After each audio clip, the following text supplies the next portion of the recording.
যেহেতু বাংলাদেশ নদীমাতৃক দেশ আর এই নদীগুলোকে ঘিরে গড়ে উঠেছে অসংখ্য ঐতিহ্য ও উৎসব, এর মধ্যে সবচেয়ে প্রাণবন্ত ও জনপ্রিয় হলো এই নৌকা বাইচ। নৌকা বাইচের ইতিহাস বহু পুরানো। একসময় এটি ছিল নদী পাড়ের গ্রামের মানুষদের বিনোদনের প্রধান মাধ্যম এবং নদীর সাথে তাদের জীবনের যোগসূত্রের প্রতিফলন। নৌকা বাইচের জন্য ব্যবহার করা হয় সাধারণের থেকে অনেক লম্বা নৌকা এবং প্রতিটি নৌকায় প্রায় ৬০ থেকে ৭০ জন মাঝি থাকতে পারে। মাঝিরা একই ছন্দে বৈঠা চালায় আর সেই ছন্দ বজায় রাখতে ঢাক বা কাশির শব্দ বাজানো হয়।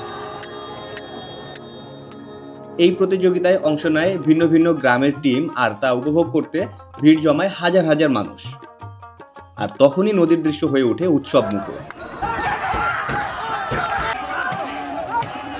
দর্শকদের উৎসাহ, স্লোগান আর গান পরিবেশকে আনন্দময় করে তোলে। নৌকা বাইচ আমাদের ঐতিহ্য ও সংস্কৃতির প্রতীক। এটি আমাদের শেখায় দলগত কাজ, শক্তি, ছন্দ আর একতার গুরুত্ব। এই খেলাটি বাঁচিয়ে রাখা আমাদের দায়িত্ব, কারণ এটি বাংলাদেশের নদীমাতৃক জীবনের গৌরবময় ইতিহাস বহন করে।